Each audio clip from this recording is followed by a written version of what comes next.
Hi everyone, welcome to J R tutorials. I am your friend Rahul Jaiswal. तो दोस्तों, कैसे हो आप सभी लोग? उम्मीद करता हूँ आप सभी लोग अच्छे होंगे और आपका जो स्टडीज होगा वो भी एक नंबर यानी बेहतरीन तरीके से चल रहा होगा, है कि नहीं दोस्तों? तो चलिए वीडियो की शुरुआत हम करेंगे एक और साइंस के बेहतरीन वीडियो के साथ, जो कि 9th स्टैंडर्ड के लिए होने वाला है। जैसा कि आप जानते हैं कि हमने एक न्यू बैच स्टार्ट किया था जिसमें हम आपको दोबारा से सभी चीज पढ़ा रहे हैं और हमारा अभी फिलहाल में चल रहा है चैप्टर नंबर 2, जिसका नाम है work and energy. First chapter already complete कर चुका हूं। यहाँ पे इस डेट तक ये जिस दिन आपको ये वीडियो देखने मिल रहा होगा, जिस दिन ये वीडियो पब्लिश हुआ रहेगा, उस दिन तक चैप्टर नंबर 6 भी, क्लासिफिकेशन ऑफ प्लांट्स भी कंप्लीट हो चुका है। सारे नए वीडियोस अपलोड हो रहे हैं धीरे धीरे करके, तो आपकी कोई चिंता की बात नहीं है। लेकिन आपके लिए पूरा सिलेबस ऑलरेडी प्रेजेंट है, ऑलरेडी एक बार हमने सब चीज पढ़ा के रखा हुआ है, तो सारे के सारे चैप्टर्स ऑलरेडी अवेलेबल है, तो आप उसको भी देखते रहो जब हमने व्हाइट बोर्ड पे पढ़ाया हुआ था। ठीक है, तो आज हमारा इस chapter work and energy chapter का लेक्चर नंबर 3 होने वाला है। ये इस चैप्टर का आखिरी वीडियो होगा, यानी आज चैप्टर हमारा फाइनली कंप्लीट हो जाएगा। तो एक क्विक रिकैप अगर देखें तो फर्स्ट लेक्चर में हमने देखा था वर्क क्या होता है, वर्क डन क्या होता है। ठीक है ना, हमने इसके बेस पे कई सारे थ्योरेटिकल चीजें देखे as well as the numerical चीजें देखे, ये क्या होता है, कैसे हम लोग निकालते हैं। उसके बाद हमने देखा एनर्जी। सेकंड लेक्चर में हमने देखा एनर्जी क्या होता है, कौन कौन से टाइप की एनर्जी होती है। बेसिक तौर पर हमने पोटेंशियल एनर्जी और काइनेटिक एनर्जी के बारे में डिटेल में स्टडी कर लिया था। और आज थर्ड लेक्चर में हम बात करने वाले हैं ट्रांसफॉर्मेशन की, कैसे एनर्जी ट्रांसफॉर्म होता है, उसके रिलेटेड बहुत सारे एक्सप्रेशन है। थोड़ा सा फ्री फॉल के बारे में पढ़ेंगे एंड लास्ट में पढ़ेंगे हम लोग पावर के बारे में। तो ये चैप्टर फाइनली कंप्लीट हो जाएगा, तो आप लोग बस इस वीडियो को एंड तक देखते रहना, काफी ज्यादा अच्छा लगेगा। चलिए वीडियो की शुरुआत हम लोग करते हैं। तो सबसे पहले क्या बात करने वाले हम लोग आज? सबसे पहले हम लोग बात करने वाले एनर्जी के ट्रांसफॉर्मेशन की। तो टॉपिक है हमारा transformation of energy. First topic is transformation of energy. तो what do mean by transformation? आपने कभी ट्रांसफॉर्मर मूवी देखी है? नहीं देखी होगी, कोई बात नहीं, लेकिन ट्रांसफॉर्मर में क्या होता है बेसिक सुना होगा। ठीक है, कि एक इंसान होता है, वो जनरल तौर पे, मतलब अगर हम एक उसके बाद में, चलो ट्रांसफॉर्मर तो दूर की बात है, ट्रांसफॉर्मर तो चलो दूर की बात है, बहुत सारे लोगों ने नहीं देखा होगा। सबकी favourite iron man, iron man तो देखी होगी, चलो उसकी बात नहीं करेंगे, आयरन मैन की बात करेंगे। मार्वल सबको पता है, एमसीयू। ठीक है, एवेंजर के फैन होंगे आप लोग, मैं भी हूँ यार ठीक है, हर कोई होता है। तो iron man was the first movie जो एमसीयू में आई, मतलब इस सिनेमैटिक यूनिवर्स में आई। तो आयरन मैन में क्या होता है, एक इंसान होता है टोनी स्टार्क। अब वो टोनी स्टार्क क्या करता है, अपने आप को ट्रांसफॉर्म करता है, सूट वीट पहन लेता है, आयरन का, लोखंड का सूट पहन लेता है, और वो हवा में उड़ने लगता है। अपने हाथों से वो पूरा फायर निकाल सकता है, बंदूक से ब्लास्ट कर सकता है, बहुत सारी चीजें होती है उसके अंदर। करेक्ट है कि नहीं? मतलब उस इंसान ने क्या किया, ट्रांसफॉर्मेशन किया। मतलब क्या किया, ट्रांसफॉर्मेशन में कुछ चेंजेस लाया। चेंजेस लाना is nothing but the transformation. तो यानी कि अगर आप मुझे 4 साल पहले अगर देखते हो इस चैनल को, जे आर ट्यूटोरियल्स को देखते हो, तो हमारे पास एक इतना छोटू सा व्हाइट बोर्ड था। उसके 1 साल के बाद आपने देखा होगा थोड़ा सा व्हाइट बोर्ड हमने बड़ा किया। उसके बाद हमने देखा कि आपने देखा होगा कि हमने क्वालिटी इंप्रूव किया, माइक वाइक लाया, एसी वेसी लगा लिया, पसीना नहीं निकलेगा। फिर हमने एक और डिजिटल बोर्ड लाया आज से 1 साल पहले, और आपके लिए हमने सोचा कि यार आपके लिए एक और डिजिटल बोर्ड की जरूरत है, जिससे हम आपको एक नया वीडियो बना के देंगे, नया बैच चालू करेंगे। तो हमने हाल ही में कुछ 2-4 महीने पहले ही हम लोग ने ये वाला डिजिटल बोर्ड लिया। मतलब क्या किया हमने, हमारी जर्नी में भी क्या किया, चेंजेस लाए, and that changes is nothing but a transformation. तो एनर्जी के केस में भी क्या होता है, ट्रांसफॉर्मेशन होता है, यानी एनर्जी भी जो होती है वो अपना जो फॉर्म है, जो तरीका है, वो चेंज करता रहता है। अब जैसे एग्जांपल के तौर पे क्या है कि फॉर एग्जांपल हमारे सभी के घर में फैन होता है। मैं एक बेसिक एग्जांपल की बात करता हूं, ठीक है, एक बेसिक एग्जांपल हर किसी लोग को पता होगा। Example fan. अब आपको पता होगा कि ये जो फैन है, ये जो पंखा है हमारे पास, ये घूमता है, ठीक है, लेकिन ये पंखा है क्या, ये मशीन है। Fan is nothing but a machine ना, लेकिन वो चलता कैसे है, चलता कैसे है, बिकॉज ऑफ द इलेक्ट्रिसिटी जो हमारे घर में सप्लाई आता है। आपने कभी सोचा इलेक्ट्रिसिटी कैसे बनता है? आपने कैसे सोचा कभी इलेक्ट्रिसिटी कैसे बनता है? बहुत सारे तरीके होते हैं, तो उसमें से एक तरीका है विंड एनर्जी का। ठीक है, तो मैं आपको एक विस्तार में बताता हूं। सबसे पहले हम लोग बात करेंगे किसके बारे में, टाइडल एनर्जी के बारे में। ठीक है, टाइडल एनर्जी, और we can say simply it as wind energy.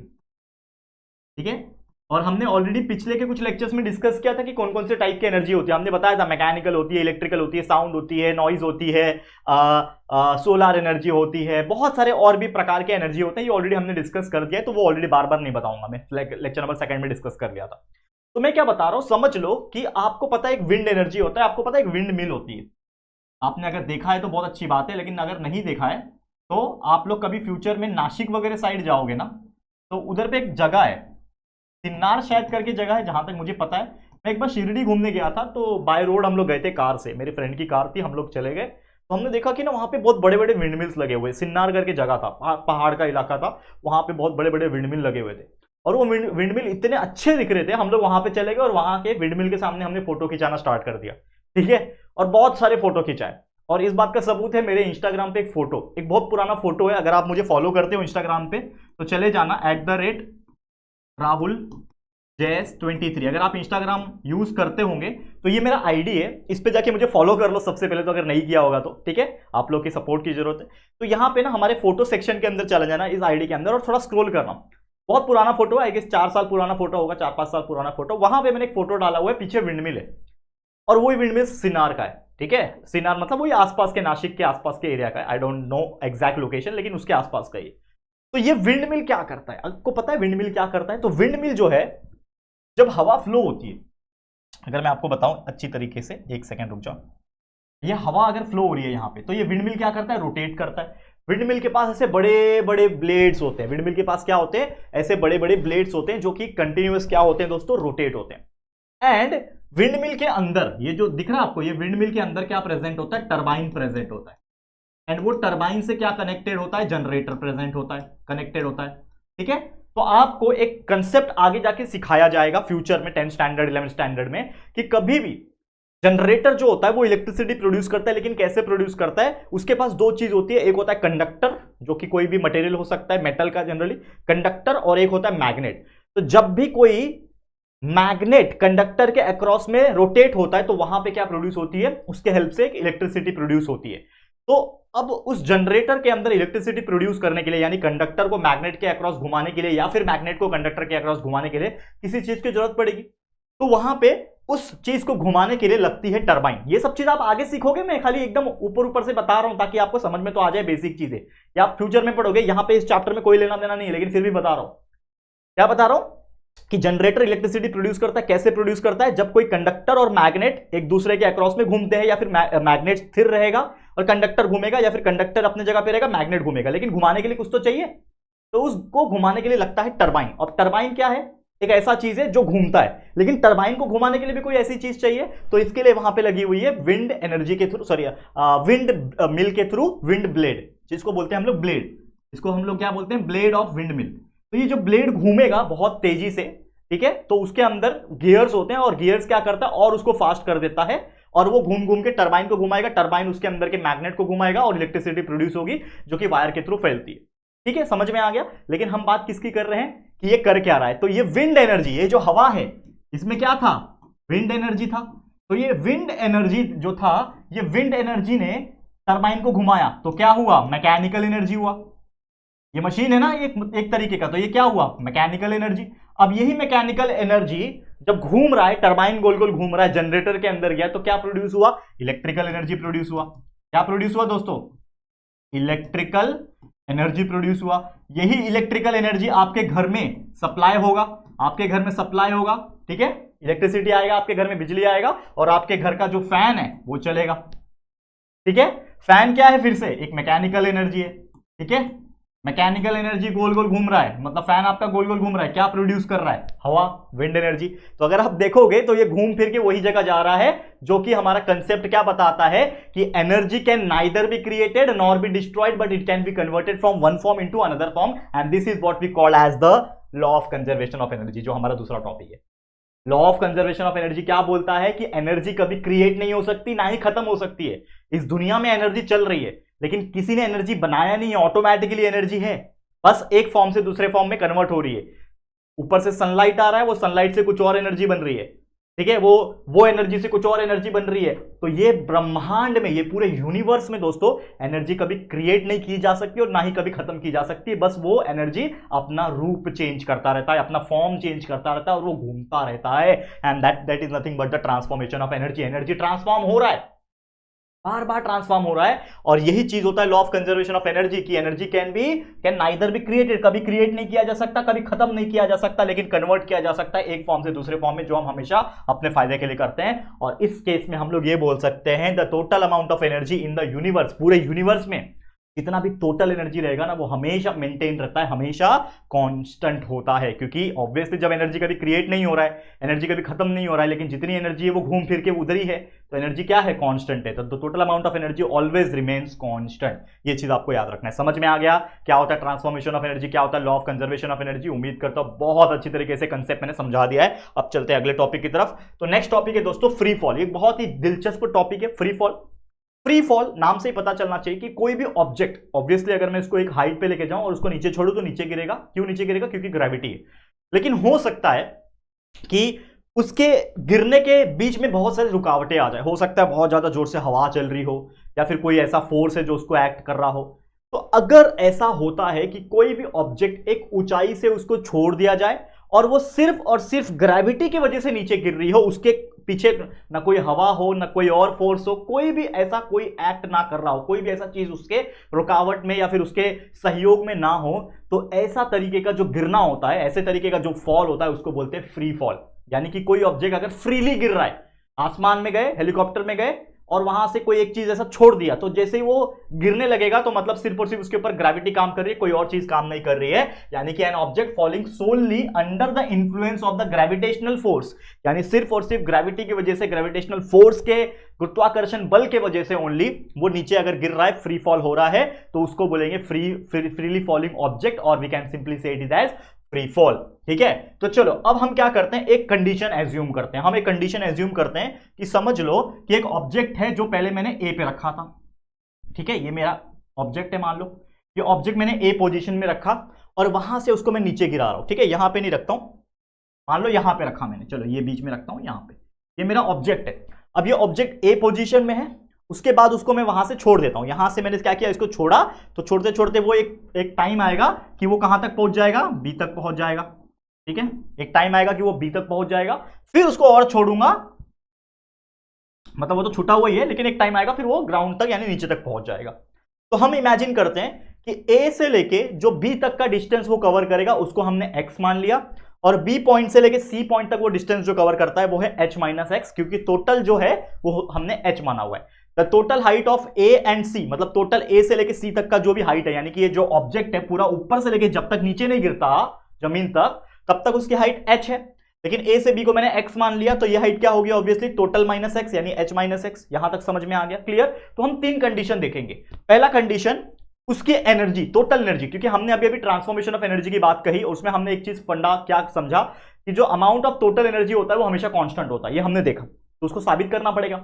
बराबर, हमने देखा ट्रांसफॉर्मेशन ऑफ एनर्जी का law of conservation of energy क्या बोलता है, energy can neither be created nor be destroyed, it can be converted from one form into another and thus the total energy always remains constant, ये हमने देखा। तो total energy always remains constant है, तो हम लोग को इसको क्रॉस वेरीफाई करना पड़ेगा। साइंस पढ़ रहे हैं ना भाई, फिजिक्स पढ़ रहे हैं। तो मान लो कि पहला ऑब्जेक्ट ए पोजीशन में है, तो हम यहां पे ए पोजीशन में जो ऑब्जेक्ट है उसके पास टोटल एनर्जी कितनी है वो कैलकुलेट करेंगे।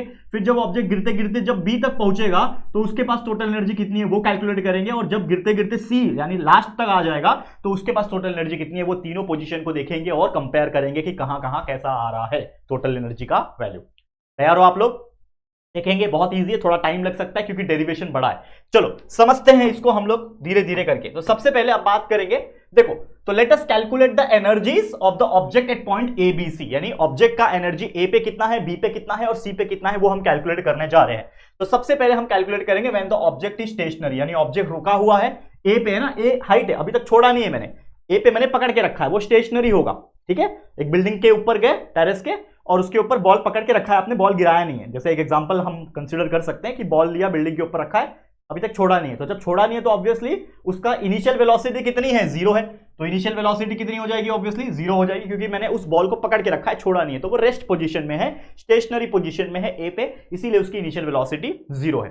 ठीक है, तो ए पे मैंने छोड़ा है क्या उसको, नहीं। तो चलो कैलकुलेट करते हैं उसकी टोटल एनर्जी कितनी होगी, नहीं। ठीक है, तो एनर्जी निकालते हैं। सबसे पहले मुझे एक चीज पता है कि टोटल एनर्जी क्या होती है। दुनिया में दो ही टाइप की एनर्जी है जो हमने मैकेनिकल के तौर पे पढ़ी है, form of energy, that is potential energy and kinetic energy.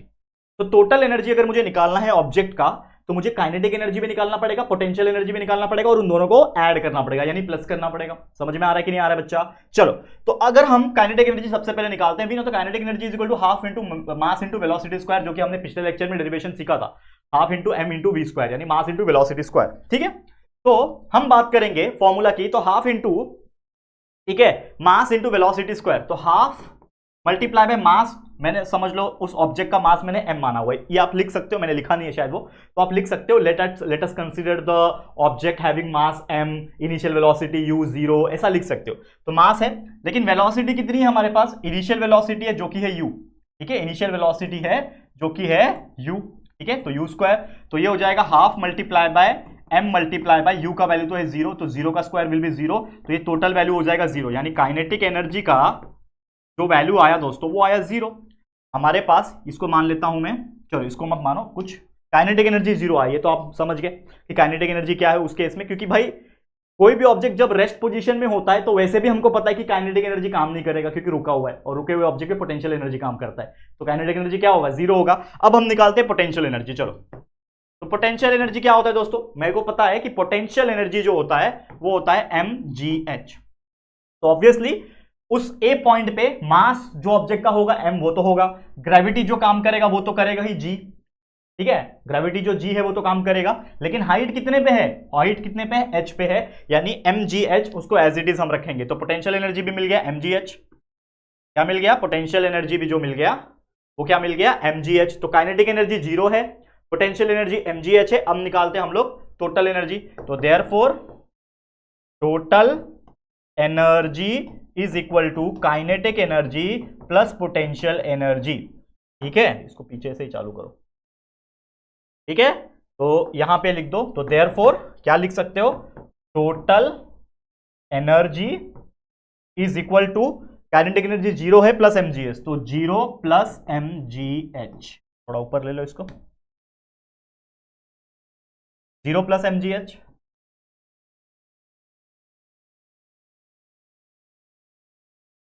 ठीक है, तो देयरफॉर ऊपर ही ले लेना, पूरा ले लेता हूं ऊपर, चलो कोई दिक्कत, ऊपर ले लेता हूं, समझ में आया, ये यहां पे खत्म हुआ, उसके बाद यहां शुरू हो रहा है, कंफ्यूज मत हो जाना, ठीक है, इसके बाद ये है, तो therefore total energy is equal to, वो भी किस पे है, एट पॉइंट ए है, एट पॉइंट ए की बात हो रही है, पॉइंट ए पे टोटल एनर्जी कितना है, 0 प्लस mgh यानी mgh, तो ये हमारा एक आ गया, इसको नाम दे दो इक्वेशन नंबर 1। कि हमने एक चीज निकाल लिया कि पॉइंट ए पे जो टोटल एनर्जी है वो क्या है, mgh है, वो हमने निकाल दिया, इजी था ये वाला कि पॉइंट ए पे टोटल एनर्जी कितना है, mgh, इसको मान लेते हैं हम इक्वेशन नंबर 1। चलो अब आगे बढ़ जाते हैं, आगे बढ़ जाते हैं, अब हम चलेंगे पॉइंट बी पे, तो point B let's the velocity of object be vb, मतलब जब हम लोग पॉइंट बी पे पहुंचे, यहां तक आए, पहले तो इनिशियल वेलोसिटी कितनी थी इसकी, 0 थी, लेकिन जैसे ही ऑब्जेक्ट गिरना शुरू किया, गिरना शुरू किया, गिरना शुरू किया, गिरना शुरू किया, यहां तक जब पहुंचा, वो रुक रहा नहीं है, मतलब इमेजिन करो कि यहां तक पहुंचा, यहां तक जब पहुंचेगा तो इसकी जो वेलोसिटी रहेगी वो क्या हो जाएगी, vb हो जाएगी, वेलोसिटी क्या हो जाएगी इस केस में, vb, यानी फाइनल वेलोसिटी जो रहेगी उस टाइम पे वो vb रहेगी, तो हम मान लेते हैं कि उसकी जो वेलोसिटी है वो vb है when it reaches the point b and having fallen through a distance of x, और उसने डिस्टेंस कितना कवर किया है, देखो यहां से लेके यहां तक का डिस्टेंस जो है वो x कवर किया है, ये चलेगा, आप लोग को समझ में आ गया यहां तक कि भाई वो a से लेके b तक जब पहुंचा गिरते गिरते, तो उस टाइम पे उसकी वेलोसिटी रहेगी vb और डिस्टेंस कवर किया x, तो हमने मान लिया कि इनिशियल वेलोसिटी तो 0 ही थी पहले, भाई जब गिर रहा है तो इनिशियली तो 0 था, लेकिन जब गिर रहा है तो उसकी वेलोसिटी क्या हो गई, vb हो गई वेलोसिटी, और acceleration due to gravity g रहेगा, और डिस्टेंस डिस्प्लेसमेंट कितना कवर किया, कितना डिस्टेंस कवर किया, x डिस्टेंस कवर किया। अब हमें एक फॉर्मूला पता है दोस्तों, हमने बचपन में पढ़ा है, सॉरी बचपन में नहीं, इस चैप्टर के बचपन में, यानी इस चैप्टर की शुरुआत में हमने पढ़ा है, या फिर फर्स्ट चैप्टर में हमने पढ़ा हुआ है न्यूटन का इक्वेशन ऑफ मोशन, जिसमें first equation, second equation, third equation था। लॉ ऑफ मोशन की बात नहीं कर रहा हूं मैं, इक्वेशन ऑफ मोशन की बात कर रहा हूं। v is equal to U plus AT, S is equal to UT plus half AT square, और तीसरा था v square is equal to U square plus 2as, तो हम इस्तेमाल करेंगे थर्ड इक्वेशन ऑफ मोशन के न्यूटन के, जो कि है v square is equal to U square plus 2as, ठीक है। अब यहां पे जो वैल्यू है मैं डाल दूंगा, v का वैल्यू क्या है, यहां पे vb है, यानी वेलोसिटी b पॉइंट पे, u का वैल्यू कितना है, 0 है, तो 0 का square plus 2 multiply bye a का वैल्यू है g, और s का वैल्यू है मेरे पास x, ठीक है। तो इन शॉर्ट हमें वैल्यू मिल गया vb का square is equal to 2gx, समझा यहां तक। s displacement, x distance cover किया, a मेरा acceleration due to gravity, g है मेरा, तो वो ले लिया, तो यानी vb square is equal to 2gx है मेरे पास, समझ में आ रहा है। अब मैं निकालूंगा काइनेटिक एनर्जी का वैल्यू, ध्यान देना, तो मुझे पता है काइनेटिक एनर्जी क्या होता है, half multiply by M multiply by V square, लेकिन यहां पे वेलोसिटी कौन सी है, पॉइंट बी की है, तो इसके लिए वी भी ले रहा हूं मैं, ठीक है। अब यहां पे ध्यान देना, तो हाफ मल्टीप्लाई बाय मास, तो वैसी का वैसी ही रहेगा उस ऑब्जेक्ट का, ए पॉइंट से बी पॉइंट तक आते आते मास चेंज होगा क्या ऑब्जेक्ट का, नहीं होगा भाई, सीधी सी बात है, एम का एम ही रहेगा, लेकिन वेलोसिटी ऑफ बी जो इसका वैल्यू है वो है 2gx, तो इस वीबी स्क्वायर की जगह पे 2gx लिख सकता हूं, बिल्कुल लिख सकता हूं, तो ये हो गया half into M into 2gx।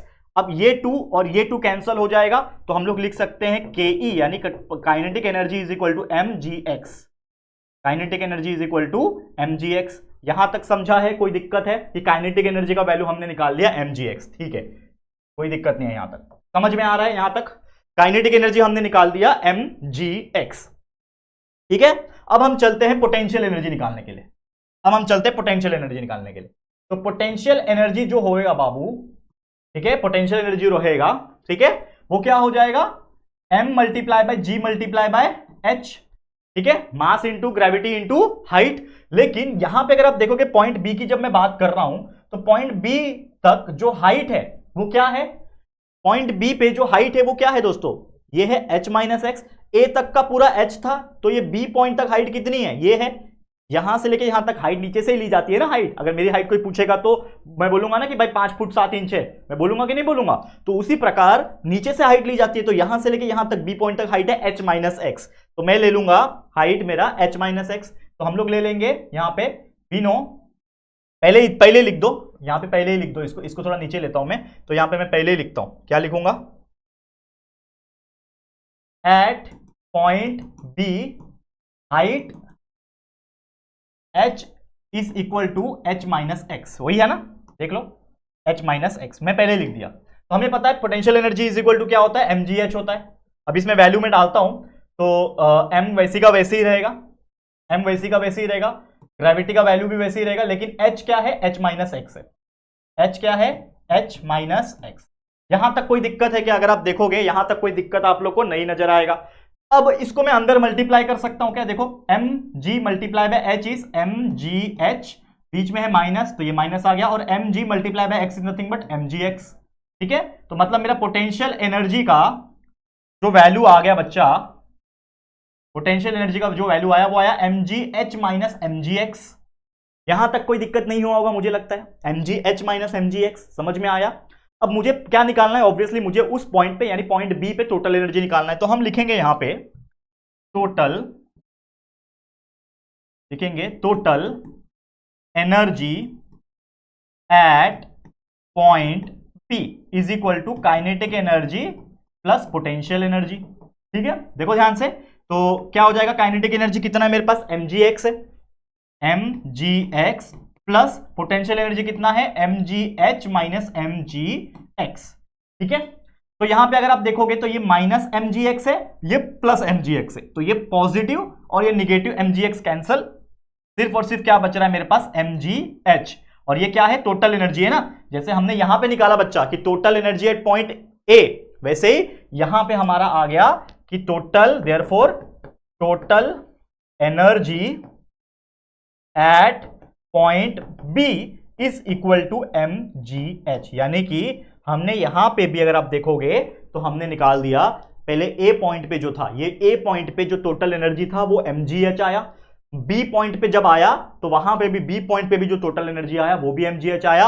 अब एक तीसरा चीज निकालेंगे कि अगर वो ऑब्जेक्ट गिरते गिरते गिरते गिरते सी पॉइंट तक आ गया, यानी पूरा नीचे गिर गया, तो इस पॉइंट तक पहुंचते पहुंचते, यानी यहां तक पहुंचते पहुंचते टोटल एनर्जी कितना होगा वो भी हम लोग निकाल लेते हैं। चलो चलते हैं, यहां पे हम निकालेंगे टोटल एनर्जी थर्ड पॉइंट पे, यानी अब मैं लेता हूं कि ऑब्वियसली वो जब नीचे नीचे गिरते गिरते सी पॉइंट तक आएगा तो उसकी वेलोसिटी में ले लूंगा वीसी, वीसी मतलब थर्ड सी पॉइंट पे वेलोसिटी, एंड जब वो ग्राउंड पे रीच होगा, जब नीचे पूरा गिर जाएगा पॉइंट सी पे, तो ऑब्वियसली सबसे पहले जहां से गिर रहा था तो इनिशियल वेलोसिटी 0 थी, जो डिस्प्लेसमेंट हुआ, देखो यहां पे ध्यान से, यहां से वो ऑब्जेक्ट गिरते गिरते गिरते यहां तक आया, तो उसने कितना डिस्प्लेसमेंट किया, मतलब यहां से यहां तक का गिरते हुए डिस्प्लेसमेंट किया, तो कितना डिस्टेंस किया, h, यानी डिस्प्लेसमेंट इज h, ठीक है, डिस्प्लेसमेंट कितना है h, और acceleration due to gravity a is equal to g रहेगा, ये हमको पता है भाई, जो भी एक्सेलरेशन रहेगा वो ग्रेविटी का ही रहेगा और किसी का नहीं रहेगा, ठीक है।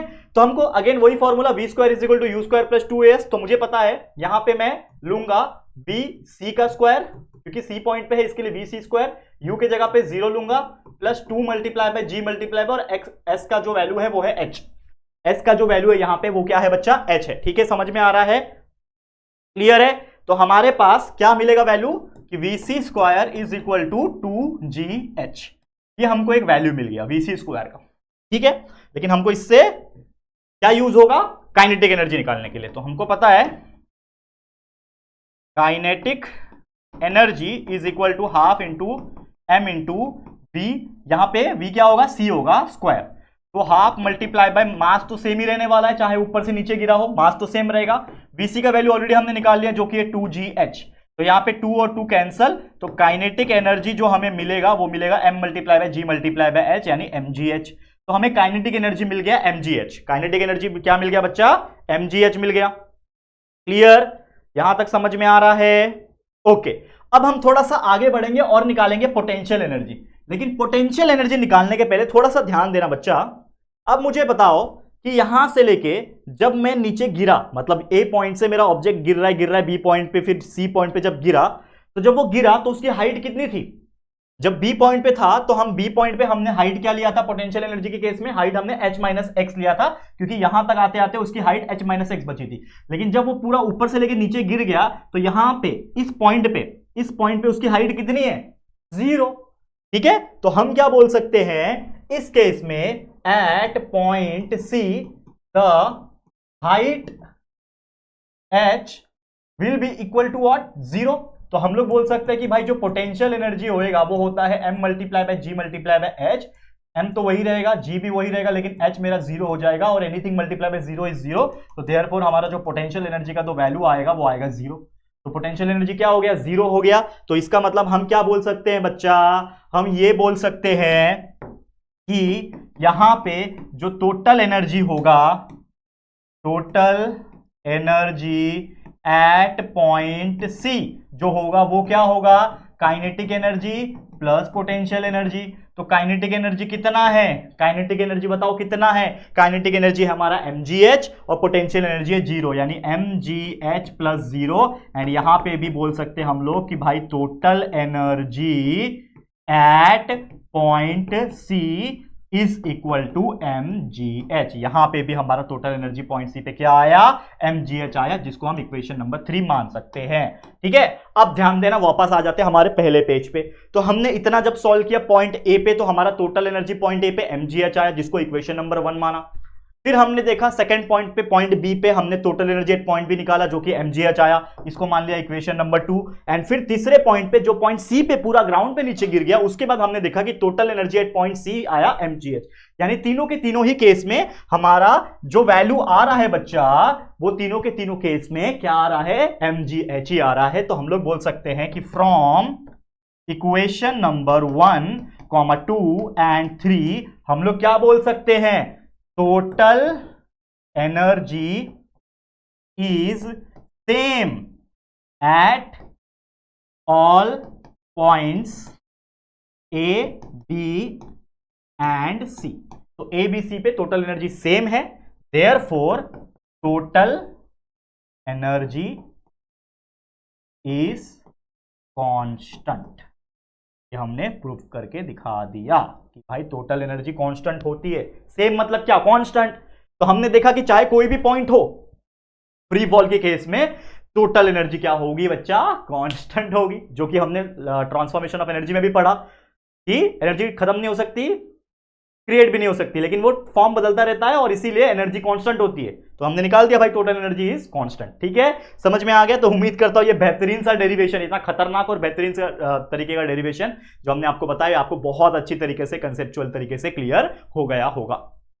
ठीक है, आगे बढ़ जाएं, नेक्स्ट क्वेश्चन, आखिरी क्वेश्चन पे चले, जो कि है हमारा पावर।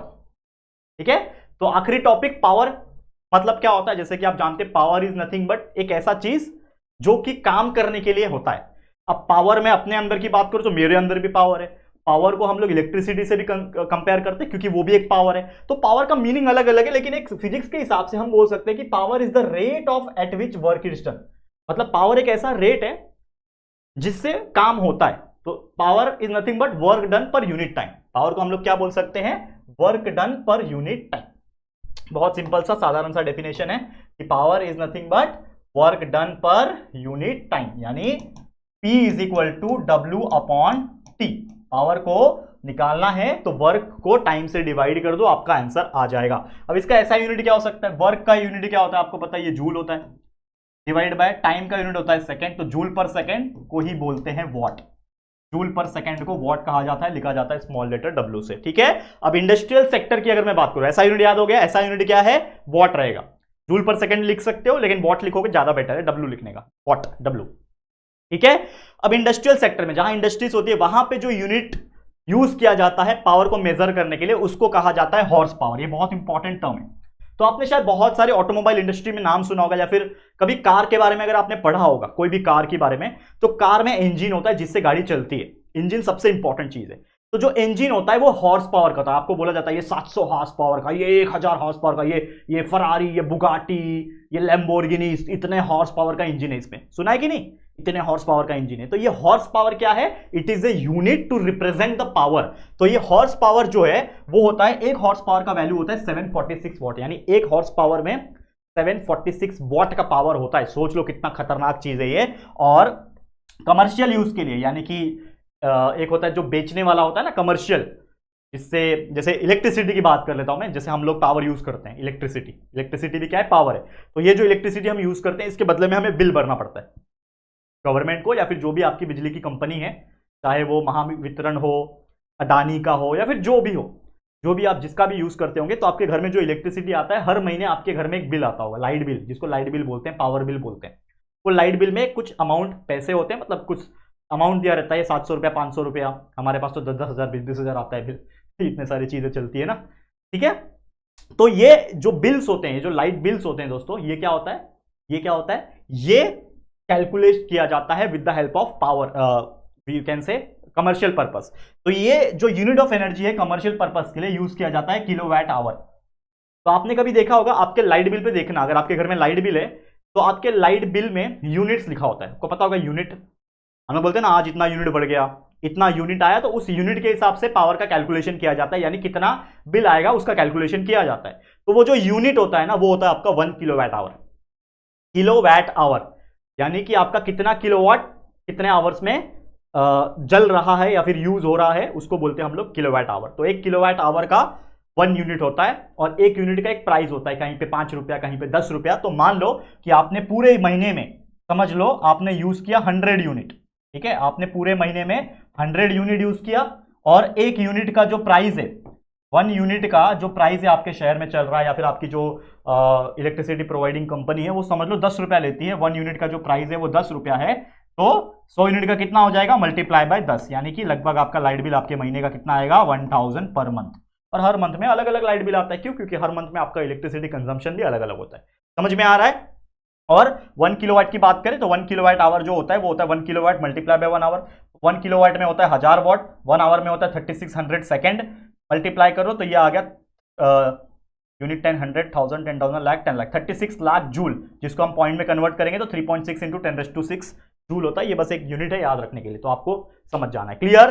तो उम्मीद करता हूं पावर क्या होता है, कैसे कैलकुलेट करते हैं, आपकी इलेक्ट्रिसिटी बिल कैसे कैलकुलेट की जाती है, ये सब चीज आपने बहुत अच्छी तरीके से समझ ली होगी।